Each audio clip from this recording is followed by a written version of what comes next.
Hello, welcome back to our School of Ministry. This is the second lesson in this series that introduces the School of Ministry. So this is an introduction. The previous lesson we talked about the class work. In this lesson, we're going to be talking about the coursework. That is a practical hands-on work that should be done. And what I would like to also discuss is some keys that are really important concerning the success of your success in the School of Ministry. I would like it to do well, but there are some keys that I would advise you that you pay attention to and make sure it's done. So we're going to talk about the keys. We're going to talk about the objectives of the School of Ministry.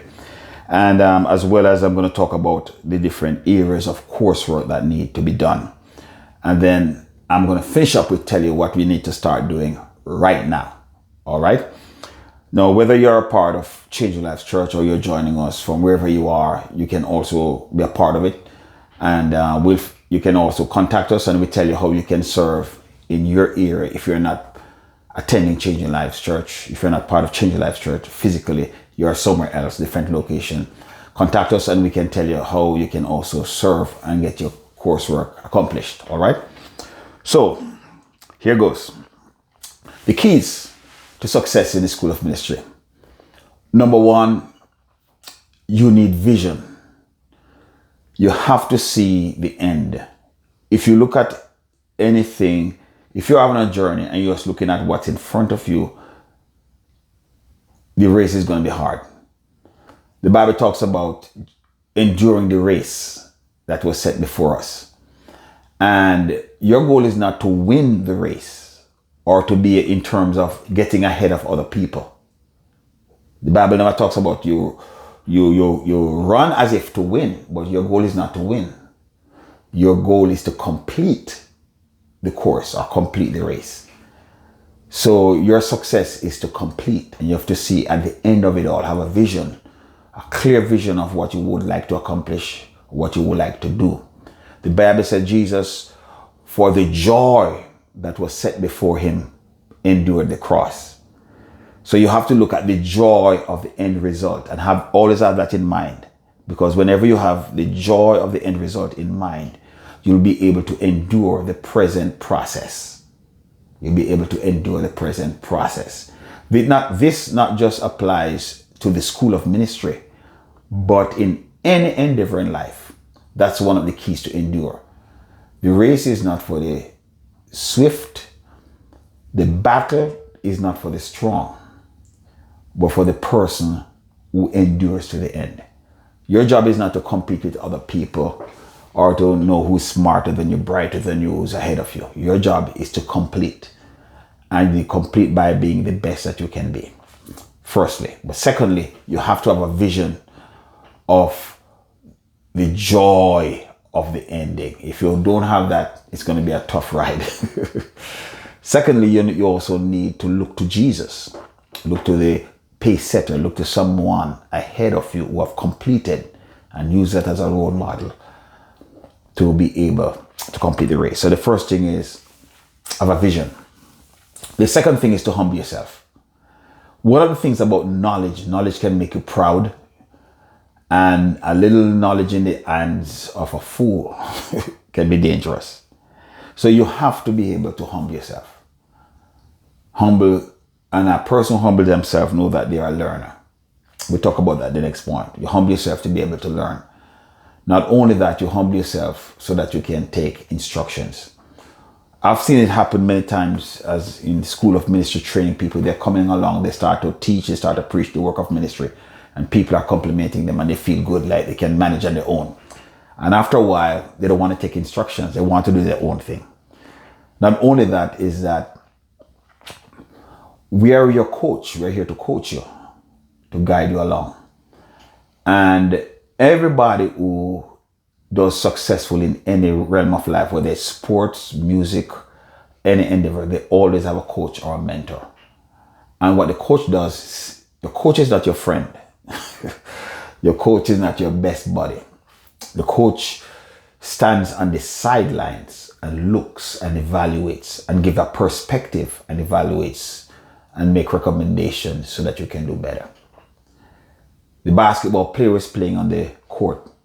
He's healthier, he's faster, he's better, physically stronger than the coach. The coach can't play like him, or he can dunk on the coach. The coach, in terms of skill level, the coach is nowhere compared to the basketball player. But the basketball player needs a coach, because the coach coordinates and sees things from a certain perspective so that he can make adjustment. Not only that, this coach has the experience, the strategy, and certain information and knowledge that will help him. If he combines that with his skill, then he'll be able to function well. People who are not coachable, whether in sports or any endeavor, anything, any human activity, people who are not coachable never do well. There are people who are skilled, they have so much skill, they have so much talent, raw talent, but their great failures is that they've never been coached. And some never took to coaching. They never humble themselves to take to coaching, because coaches will challenge you. They tell you the truth. They correct you. But if you're humble, you'll follow instructions and you'll be able to listen. Socrates, one of the greatest philosophers in terms of the philosophical development of today, is referred to as one of the great philosophers, the founder of philosophy. Socrates was, many people call him wise, and one person, people try to find what's the source of his wisdom, and they interviewed him. Somebody was talking to him and says, "Socrates, how is it that you became wise?" He said, "When I realized that I knew nothing." He said he was able to become wise when he realized he knew nothing. He said, when you humble yourself to the point to realize you don't know nothing, your knowledge is limited. So you have to question everything, ask, get information. And in the process of humbling and realizing you know nothing, you'll become wise, you'll become educated, you'll get knowledge. And this humility is not a one-time thing. You have to have that attitude throughout your entire life, that you are nothing. In order to become something, you have to become nothing. And the more you see yourself as not knowing enough or having enough, and it's not a matter of low self-esteem, it's a certain perspective that will enable you to learn and to improve. And it comes from humility. So you have to have a vision, you have to be humble, you have to become a learner, a disciple, learn as much as you can. You have to progress. That is the fourth thing. Progress. That means you have to put the time in.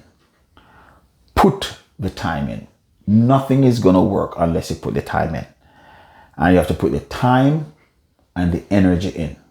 If you put the time and energy in, you're going to progress. Your progress may be faster than other people. It may be slower than other people. But if you take one step every day, 2 lessons every week, you're going to arrive. The next thing you're going to do is to follow instructions. Follow instructions and do the work. I'll tell you a secret of one of your tests. One of your tests, or you'll be tested along all throughout the school concerning your ability to follow instructions. John said this: how can you love God who you haven't seen? How could you claim to love God that you haven't seen, but you cannot love God who you see? You cannot love your brother who you see. Oh, let me rephrase it. Sorry. How could you know the scripture, so you know what I'm saying. So I just said, how could a person claim that they love God whom they haven't seen, but they cannot love their brother who they see every day? It doesn't work. And I'm going to put that in the context of the school. How can you say you can hear from God who you haven't seen, and you can't hear from your leader who you see on a regular basis? Let's go even further. How can you say you're following God's instructions who you haven't seen, but you can't follow the instructions of the teacher who you have seen? Your teacher prepares you to hear from God. Your coach prepares you to hear and follow God's instruction. When God spoke to Samuel, he ran to Eli. And Eli had to give him instructions how to communicate with God. And Samuel followed the instructions and heard from God. And God established Samuel as one of the greatest prophets ever lived. And by the way, Eli wasn't as spiritual as Samuel. As a matter of fact, Eli's household was under judgment. He had some major issues. But yet God used Eli to coach and to develop Samuel up to a certain point. So you must be able to follow instructions. The Bible says, obey them who have the rule over you. And it's a good foundation to understand, because one day you're going to need people to listen to you. And whatever seed you sow, you're going to reap. So follow instructions, all right? And the reason I'm emphasizing it, I've seen so many potential people, or people who want to be ministers. They just want to do their own thing. And they cannot handle no. If they hear no, they become like children throwing tantrums and acting weird and crazy. And they're full of so much pride as well. They're either immature or they're full of pride because they can't take no. Then the other thing, they cannot follow through on instructions. And a good example of how important it is to follow instructions. If you study the life of Saul, God spoke to Samuel and gave Samuel specific instructions to give to Saul. God didn't talk to Saul directly. And Samuel gave Saul the instructions, and Saul somehow failed to follow instructions. And when he didn't complete the instructions, he made excuses. He made excuses. And he lost. And he failed terribly. Not just following instructions, but following protocol. Because that's another thing with the life of Saul. He failed to follow protocol or God's order. And he suffered a lot. So we have to be able to follow instructions. Humble yourself. And then number 6, you have to commit to it. Commit to the classes, commit to the school, commit to the process. Process is never easy. You have to press olives to make olive oil. It's slow, but you have to commit to the process, because every person that God prepares ministers. He prepares the disciples. He prepares Moses. He prepares Joseph. Many people call Joseph a dreamer. But his end result was not a dreamer. He was just to become a manager, a leader, a ruler. And God prepared him in Potiphar's house to lead, to manage things. And then God prepared him in the prison to deal with different kind of people. Because if you can lead prisoners, you can really lead. And when he's finished with those, then God used him to lead the entire nation in Egypt. God prepared Moses for 40 years in Pharaoh's house so he can know how leadership is and how to manage and how to be sophisticated. Then for 40 years, God brought him into the wilderness and trained him how to deal with sheep. Because, Moses had a little temper, He killed a few sheep, I believe, maybe. But dealing with sheep, because he had to treat God's people as sheep. For 40 years he tended sheep, he had to learn patience. Not only that, he was going to lead the children of Israel through the wilderness. So he spent 40 years in the wilderness. So when it was time to lead the people through the wilderness, he knew how to survive the wilderness. It wasn't unfamiliar territory. He had the strength. He didn't complain because he spent 40 years raising sheep in the desert. 40 years. And so for him to lead the people, he had to be there before. You cannot lead people places where you have never been before. And ministry is not just talking or preaching or being in front of people is leadership. And God prepares people. So he prepared Moses for 40 years in Pharaoh's house. And then 40 years in the desert, that's 80 years. And then he did 40 years of ministry leading God's people. His years of preparation were greater than the years of ministry. 8 years to prepare to do 40 years. Jesus didn't start his earthly ministry in terms of, in terms of the Messiah. He started from glory, but in terms of earthly, we saw 3 years. And it wasn't until later in life before it started. So we need to be able, you have to commit to it. It's a process. Whatever you commit to will reward you. You have to give yourself to something in order for it to give back to you. So you have to commit to it. You cannot see the benefits. You cannot see the results or the reward until you commit to it. And that means you have to be consistent. Be consistent. You have to set time. Say every week, 2-3 lessons. Every week I'm going to do this coursework. Every week I'm going to do this, or every month. You can't be doing it for start out and then stop. You have to be consistent. It's better to take small steps on a consistent basis than a big step for 2 months and then you run out of gas. So here are the keys. You have a vision. You have to be humble. Secondly. Thirdly, you have to learn. Fourthly, you have to progress. Make sure you put time in the progress. Number 5, you have to follow instructions. Do the work. Number 6, commit to it. And number 7, be consistent. My objective, or the objective of the school, is for you to be competent, for you to have character, for you to have care, for you to have courage, and to be able to communicate well. All right.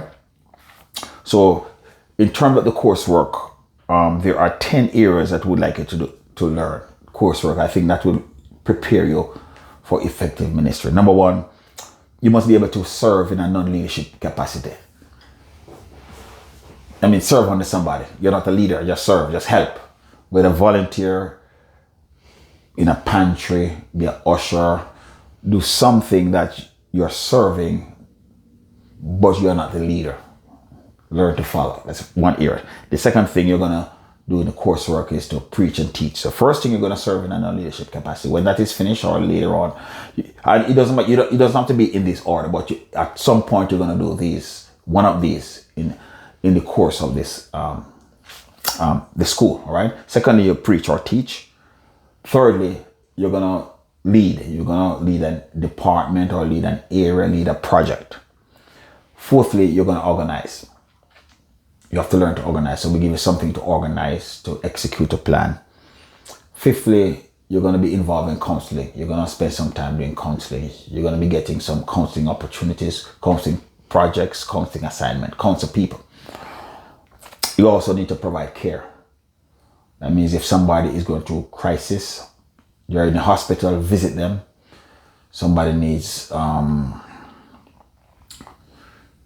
someone needs assurance, some care, some further care for the elderly.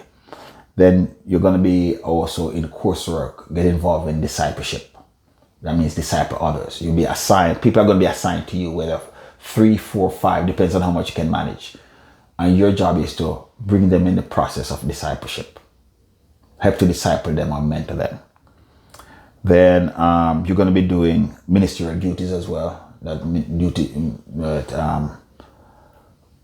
That ministers do, whether the weddings or funerals, you're going to assist with that. Sometimes, eventually, you're going to lead, or baptism, but whatever duties or things that ordained ministers do, you're going to get involved with that as well. The other thing you're going to be doing is ceremonies, special events. You're going to know how to do those, and then of course, you're going to be working within the church service, different type of church services. You're going to moderate, you're going to organize, you're going to plan. All right, so let me go back over them. In terms of your coursework, you're going to be serving, number 1, in a non-leadership capacity. Number 2, you're going to preach, you're going to teach. 3, you're going to lead something. let me just pause here and say, you're not going to do everything at once. You could do one or two, and then for a couple months or a year, and then we move on to something else or another area. So we move you around concerning the different areas. All right. So the first one is you're serving a non-leadership capacity. Secondly, you preach, you teach. Thirdly, you provide leadership.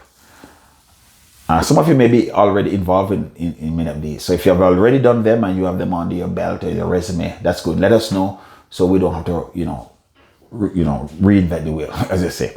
Number 4, you're going to do organization. You should be good at organizing things. 5, counseling. 6, provide care. 7, discipleship. 8, ministerial duties. 9, ceremonies. And then we're going to do church services or church events specifically. All right. So here's what we recommend for you to do to start. I would recommend you start by being an usher. Do ushering for a couple of weeks or a couple of months. That's a good start. If the opportunity is not there, volunteer in a pantry or donate food to the homeless, or do something that you are under someone else's instructions, or you're doing it directly to serve other people. So number 1. The other thing you're going to do is to get involved in moderating services. That means you're part of church services, you'll become a moderator. We'll talk about that. The third thing is you plan services or special events. You're going to be having a service, you plan a church service or a church event. You are the one who's going to be planning it. You're going to organize it and make sure it executes from the beginning to the end, as well as follow up. Of course, you're going to preach as well. Not just, and you're going to preach in a church service, but you're also going to be with online services now. And you may not have enough. And because sometimes we may not have enough opportunities in church.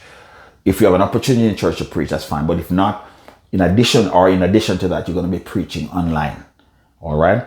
The same thing. You're going to teach classes online. You're going to teach classes in the church setting, in a classroom setting, but you're also going to have opportunities or coursework where you can teach online. I prefer the online teaching and preaching because I can see you, I can rewind the tape, and I can evaluate you. You can also evaluate yourself. I would recommend whenever you're preaching or teaching, have someone to tape you, and you can go back over it and to see how well you've done or evaluate you. And have people give you feedback. It's not that you're trying to watch people, but it's good. I used to hate to listen to myself preach or teach. I hated the sound of my voice. I hated how I look, how I appear. And sometimes when I looked into myself, I feel discouraged, depressed. But in the end, in the long run, it is a good tool for me to evaluate myself. I listen and I see ways in which I could improve. Some sermons I said, man, if I was me in a congregation, I wouldn't come back. I would listen again. Or I said, what kind of foolishness was that? And sometimes it's good, but you have to review yourself or evaluate yourself. That's why I would recommend you do it online, or sometime at home. You teach a class or do some preaching. I used to do that in church. Set up my tripod in church. Nobody's there, and I preach and I teach. You have to develop your competency, develop your skills, your abilities. So you have to also, number 6, participate in service. All right. Number 7, you should do pastoral care. You'll be assigned people that you care for. Those are your members. So we're going to assign a couple people, 3, 4, 5, maybe 6. We don't know how much you can handle. We talk to you about it. And then your job is to care for them, pastor them, care for them, grow them, and disciple them. Then you're going to, number 8, you're going to have weekly check-in. That means you're going to call, we're going to assign you a number to call every week. It teaches you consistency to check in the school, check in the school. All right. You should be able to, if you have absences or life situations, you should communicate with us. We're not going to go searching for you. At this level, your job is to be responsible. You have to take the initiative. So if you're absent from church or from the school or of a life situation whereby you cannot participate as much or being absent, you need to take the initiative to call, to contact us. And in addition to your weekly check-in, and let us know what's happening. Number 10, as I said before, you commit to the process. Number 11, you do your homework. If there's a homework, do your homework. Do your assignment. Do your coursework. And do your tests. You will not reach anywhere in the school if you don't do your homework or do your coursework or do your tests. The best way, one of the best ways or better ways to do well at this school, in the school, make sure you do your homework. Make sure you do your coursework. Make sure you do your assignments. And if you do these, you'll be positioning yourself to do very well and to be a great success in the school. All right. And then number 12, you have a servant attitude. See yourself as a servant. You're here to, a minister is a servant. Serve. To add value to people, to serve. You serve God, you serve the people, you serve your assignment. Do not be filled with pride. Just humble yourself and see yourself as a servant. All right. So let me go back over these 12 things that what's next. Okay. So these are the 12 things that you should focus on. Once again, with these 12, you don't have to do everything at the same time, but you need to pick a couple of them and say, this is where I'm going to start in terms of my coursework, in terms of my practical hands-on work. All right. Number 1, an usher or some area that you serve, that you function as non-leadership. I would recommend that usher. That's easy because you're in church every Sunday, almost every Sunday. But if not, you can get other areas you can serve. So number 1, right? Secondly, you moderate services. You get on the assignment so you can moderate the service. 3, you plan a special service or services. You plan special services, plan events. You teach online or you teach a class. You preach, number 4. Number 5, you preach online. So number 4 is teach online or teach a face-to-face class. Number 5, you preach online or preach face-to-face class. Number 6, you participate in the service. You do something, whether a prayer, a scripture, exhortation in service. Number 7, you do pastoral care. Number 8, you do weekly check-in. It's a must. We're going to assign you a person to call every week. Hi, how are you doing? Just checking from the school and the assignment and updates. It's not a long process, but we're teaching you consistency, communication, as well as responsibility and taking the initiative. We also, for absences, that was number 8. Number 9, absences and life situations. You check in as well. You let us know. Number 10, you commit to the process. Number 11, do your homework and your coursework. And number 12, you have a servant attitude. God bless you. Thanks for joining. Have a wonderful day.